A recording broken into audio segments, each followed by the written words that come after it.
get, well, the second and third floor. Firefighters save seniors as their apartment burns. This lady just banging at every door telling people, get out, get out, get out, get out. Good evening, I'm Angela Brown. ABC 12 News at 11 starts right now. This is your trusted source, ABC 12 News at 11. And we begin tonight with that fire at Rosehaven Manor in Flint, where firefighters pulled seniors to safety as their apartments filled with smoke. ABC 12's Randy Conant talked to seniors and the heroes who helped.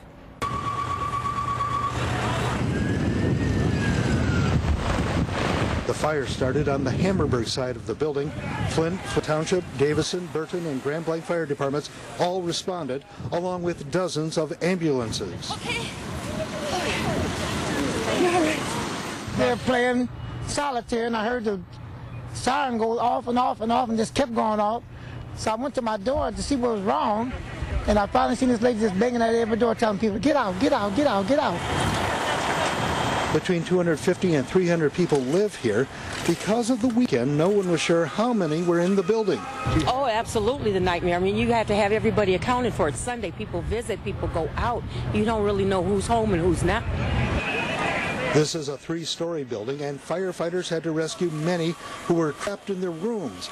The elderly people never expected their leisurely Sunday afternoon would include being carried to the ground by firefighters. Passers-by also jumped into action, helping where they could.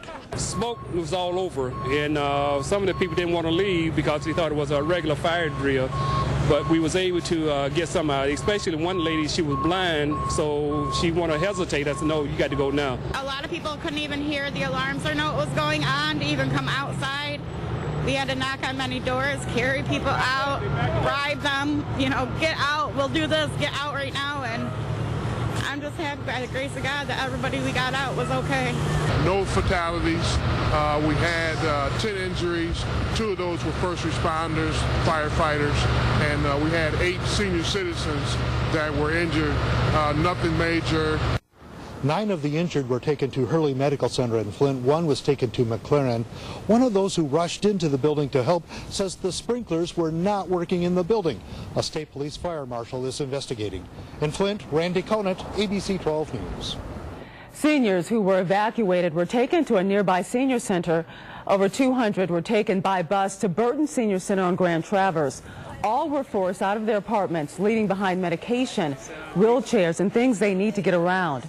The Red Cross stepped in to help those seniors and get the items they needed.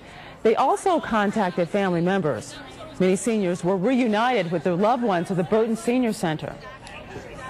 Most of them, I'm sure, by the time evening comes, I think family will have arrived. A lot of them have come already. Some we're still trying to locate. They're making phone calls. People are out of town. They'll be back later. But we will stay with them as long as the need is there. And Diplomat Pharmacy also volunteered to open up to help seniors get the medication they needed. And the night didn't stop for fire crews in Flint after flames went out at Rosehaven Manor. We have this video. This just came into our newsroom. Firefighters were called out to Welch Street near DuPont, where 2 vacant homes caught fire. The fire started at one house, then jumped to a home nearby. Fortunately, no one was hurt, but it stretched a fire department already strained from fighting the fire at Rosehaven Manor. It's been kind of hectic. I mean, our normal work day, we usually have a couple structures, but you add on the senior citizens complex that we had earlier today, and then you add on these vacant structures that we're getting in, and it kind of puts a toll on the fire department workforce. And firefighters are still on the scene working that fire, trying to put out hot spots.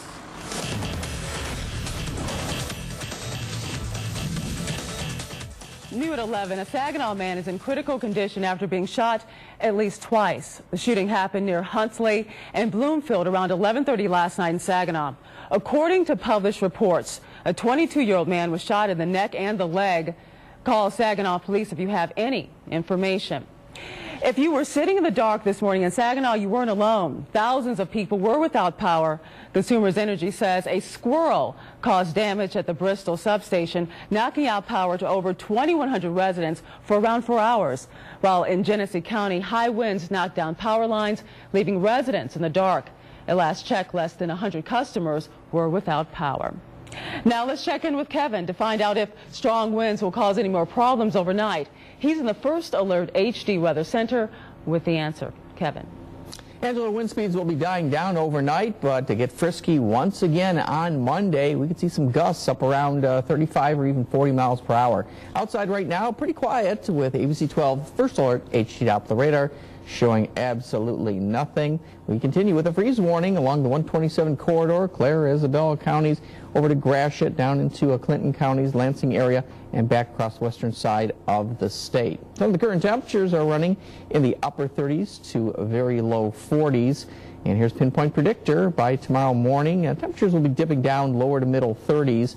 And then once we hit daybreak, we'll be rising rapidly. In fact, seeing temperatures up probably into the lower 50s. So here's a look at your school day forecast. We'll give it about a C because readings will be in the upper 20s, lower 30s, and that's a bit colder than normal.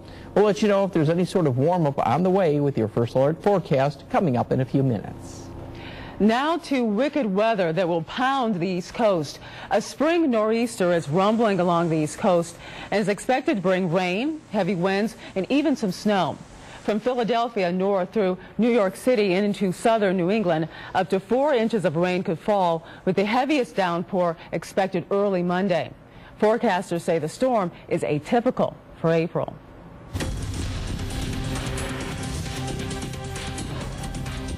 Flint Emergency Manager Mike Brown is preparing his next move, presenting his budget to City Council members on Monday. Brown confirmed he will open and adjust 2 city union contracts, the Flint police officers and then AFSCME Local 1600.